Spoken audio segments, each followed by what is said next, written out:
Flasim për programet e kundër kandidatëve aktualisht. Unë mendoj që janë të realizueshme, i kam bindjen që janë të realizueshme se janë të studiume. Janë të analizume mirë, janë të krahasume edhe mundësitë buxhetore që ofron Malisheva. Na kemi atë një buxhet për investime kapitale dhe kemi një gjendje fillimisht do të themi që duhet të ndoshta viti i parë se 6 mujor i parë të na shkojë të hiq pengesat që i ka qeveria aktuale i ka stresuar të disa probleme financiare. Ka hyrë bukurfell disa obligime aty ku janë dhe na duhet i largojmë ato pengesa, të shohim me projekcione të ardhshme buxhetore për vitin 2000. A ka qenë arsyeja kjo se ju keni qenë një kur pjesë e nismës? Arsyeja kjo që ju jeni larguar pastaj prej nismës? Këto meta që i ka bërë, pastaj edhe tash jeni larguar për ti... Pezullu aktivitetin tim tash e 4 vite, nuk di tash si... Aja është një temë krejtësisht tjetër. Qartë, por është arsye kjo për t'i larguar këto pengesa që po thoni, që keni dalë nga ty? Ajo që i kam po raportet e auditimit dhe nga ajo që i kam përcjell punën e qeverisë, sidomos në menaxhimin e financave publike dhe në investimet që janë bërë në komunën e Malisheves për këto vite, edhe nga ajo që penalizimet që ka ndodhur në gjykata për shkak të mos një planifikimi të rregullt të hershëm e me mosa të hershme për mos marrë deri te një penalizim, komuna është futur në borxhe, ka hapur shumë të lashe në borxhe dhe ka shumë obligime që mendoj që secilin nga ne e ka parasysh edhe këtë çështje. Dhe unë kam shumë seriozisht këtë çështje të analizuar dhe të studiuar dhe di që kam pret nëse hyj atje. Mirë po, me një ekip çfarë posedoj dhe fillimisht që do të hyjmë atje me ekspert, me njerëz profesione dhe të larguar nga ndikimet politike. Dhe projekcionet e cilat ne shfaqëm fillim janë të realizueshme, janë të mundshme, por duhet bëhet një planifikim edhe një menaxhim i mirë i financave dhe i buxhetit komunal. Natyrisht në komunikim edhe me nivelin qendror. Zotëria Demaj?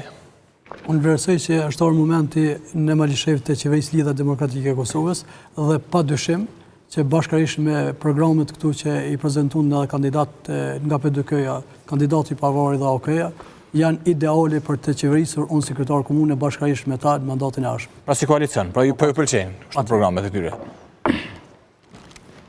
Dhe Kasniqi? Mendoj që në fushata programet krejt janë të mira. Sepse i shkruajnë eksperti, respektojnë. E qartë, pra mund të realizohen pastaj. Të gjitha janë të realizueshme, po janë të caktimi prioritetet. Malisheva ka nevojë me rendit prioritetet. Cili si ka përcaktuar mirë? Me pas njerëz që garantojnë realizimin e tyre, me pas guxim, me pas ekip, dhe me pas profesionalizëm në realizimin e tyre. Na veç me pa institucionet që e këshyrin komunën që është po punon, e sheku i rendit me transparencë, me menaxhim buxhetit, me realizim premtime, që do thot në letër na nuk kena ndonjë problemi. Kena problem në realizimin e tyre dhe në renditjen e prioritetet. Nëse na lëm punën e ujit gjithë prioritetin në fund, ai kena me diskutuar se cilën fushatë dhe kena me shtin projekte dhe kena me përmend gjithë, po kjo duhet më kry. Që to është krejt problemi edhe kush është garantues i kryerjes së atyre premtimeve edhe projekteve. Sepse vërtet në letër, respekt për gjitha programet, janë njohës të gjithë të problematikave që i ka Malisheva, e din çush është të funksionu komuna, e din ka është rruga për me zgjedh, po duhet me gjetë ndryshimin, kush e ban edhe kush garanton që këto projekte mund të realizohen. E qartë dhe në këtë debat krejt përfund për atë pjesës së debatit, kështu brenda debatit, shkurt, çfarë note ja jep qeverisës Ekrem Kastrati dhe Nismë Socialdemokrate? Prej sa dhe në sa? Prej 1 deri në 10. 2. Zoti Bytyqi? Nga 1 deri në 10, çfarë note meriton zoti Kastrati dhe Nisma në Malishev? Nuk e di që mu e mi adhona i not. E kom une, që tu është puna që une i kom bo gati këtu do pyetje mi a bo kretarit aktual, tash aj pe ignoron ftesën. Mos e den dikush i ke këto pyetje dhe ka i nga pyetjet e tua. Tash ti, për shembull, nuk e di tash unë sa mi prezantu këto pyetje. Nga 1 deri në 10, çfarë notë meriton zoti Kastrati dhe qeverisja e tij?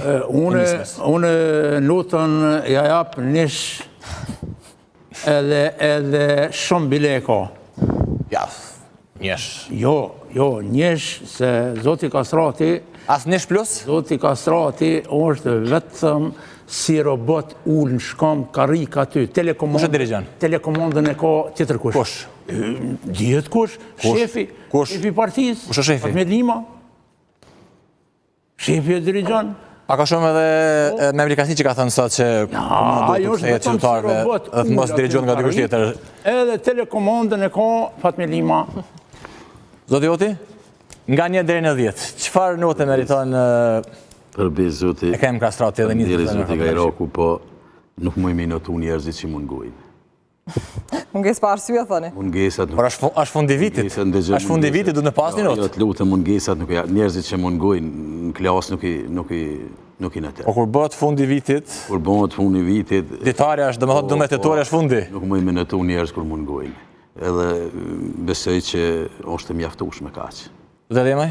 Vlerësoj se identike njerëz që mungojnë, është e patolerueshme të notojmë. Qytetarët me 12 tetor do t'i ndeshkojnë.